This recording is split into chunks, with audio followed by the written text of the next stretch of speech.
अध्यक्ष महोदया, मैं insolvency and bankruptcy code amendment bill 2026 का पूर्ण समर्थन करती हूं। मैं इस ऐतिहासिक और दूरदर्शी बिल के लिए हमारे प्रधानमंत्री श्री नरेंद्र मोदी जी और वित्त मंत्री श्रीमती सीतारमण जी का बहुत बहुत आभार व्यक्त करती हूं। एक वक्त था जब कांग्रेस के प्रधानमंत्री जो हैं बड़े बड़े उद्योगपतियों के जो लोन हैं वो फोन पर कराया करते थे, और इस बात में कोई भी संशय नहीं है कि जैसे नेता होते हैं वैसी ही जनता होती है, जैसे राजा होते हैं वैसी ही प्रजा होती है। और इसका सबसे बड़ा प्रमाण महोदय जी हमें 2016 में मिला, जब आईबीसी पहली बार आया और हम सब ने देखा कि एनसीएलटी में जो 87% जो केसेस थे उनके जो सेटलमेंट वर्थ 13.9 लाख करोड़ के थे, आईबीसी आते ही वो सेटलमेंट बिना कोर्ट जाने से पहले ही प्री एडमिशन स्टेज पर ही वो सेटल हो गए।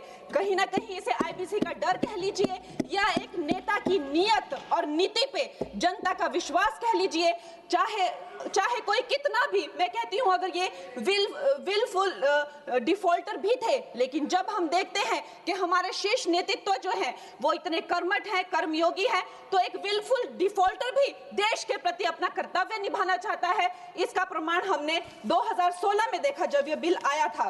इस बिल का सबसे बड़ा सुधार है महोदय जी, आईबीसी का सबसे बड़ा प्रमुख सुधार है जो एनसीएलटी को जो है 14 दिन का जो विंडो मिला हुआ है, जिसका ट्रिब्यूनल को जो है 14 दिन में ही ये बताना पड़ेगा कि वो ये केस ले रहे हैं या नहीं ले रहे हैं। तो जो क्रेडिटर्स को जो भी असुविधा होती है, जो भी कानूनों की अस्पष्टता रहती है या प्रक्रियागत जो देरी रहती है, उससे हमें बहुत छुटकारा मिलेगा।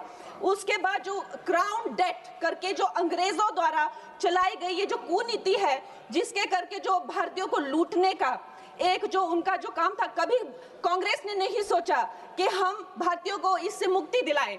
ये काम भी हमारे यशस्वी प्रधानमंत्री नरेंद्र मोदी जी ने किया कि जब भी कोई बैंक कहीं से रिकवरी करेगा तो वहां सरकार को अपनी टांग अड़ाने की जरूरत नहीं है।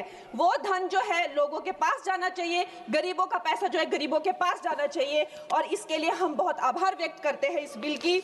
और प्रधानमंत्री जी महोदय जी, बैंक जो है किसी भी अर्थव्यवस्था का जो है वो आधार होते हैं। बैंकों की इतनी खस्ता हालत की हुई थी, 5% से लेकर 20% उनका सिर्फ मात्र रिकवरी रेट था। और ऐसे यहाँ के वित्त मंत्री थे कांग्रेस के जो कहते थे कि ये अनपढ़ गवार लोगों का देश है, ये क्या डिजिटल पेमेंट्स करेंगे। और हमारे प्रधानमंत्री जी ने जो भारतीयों का आत्मविश्वास तार तार कर दिया था, ये कांग्रेस के लोगों ने उन आत्मविश्वास को जगाया। 50 करोड़ से ज्यादा जनधन खाते खोले, जन जन को जो है बैंकों से कनेक्ट किया, और आज जो है बैंकों का जो है सशक्तिकरण जो है प्रधानमंत्री नरेंद्र मोदी जी ने किया है। एनपीए का जो रेट है, मतलब जो नॉन परफॉर्मिंग एसेट्स थे, कांग्रेस के टाइम पे 11.5% थे, और अब मार्च 2025 में वो घटकर 2.25% हो गए हैं। लेकिन राहुल जी क्या कहते हैं कि हमारी इकोनॉमी तो डूब रही है, कहीं कहीं जाके वो देश के बारे में इतना गंदा बोलते हैं। उनको एक ट्यूशन देनी चाहिए और उनको बताना चाहिए कि 3% जो है ग्लोबली एक्सेप्टेबल है, it is in a very good position, और उनको शर्म आनी चाहिए। हर जगह जाकर जो है भारत की इकोनॉमी के बारे में इतना गलत बोलते रहते हैं।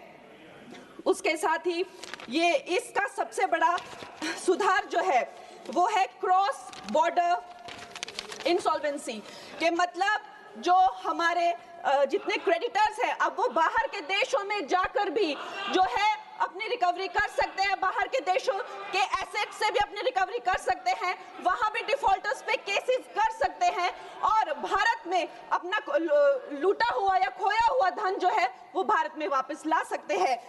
महोदय जी, मैं अब अपनी सरकार को, प्रधानमंत्री जी को और वित्त मंत्री जी को धन्यवाद करती हूं। उनकी रिफॉर्म परफॉर्म ट्रांसफॉर्म का जो मूल मंत्र है इस बिल से वो धरातल पे आया है, और ये भारत की आर्थिक शक्ति और पारदर्शी व्यवस्था का जो है जीता जागता प्रतीक है। मैं इन्हीं शब्दों के साथ में एक बार फिर माननीय प्रधानमंत्री जी और वित्त मंत्री जी को धन्यवाद देती हूं, और पूर्ण रूप से इस विधेयक का जो है वो आभार और समर्थन करती हूं। धन्यवाद।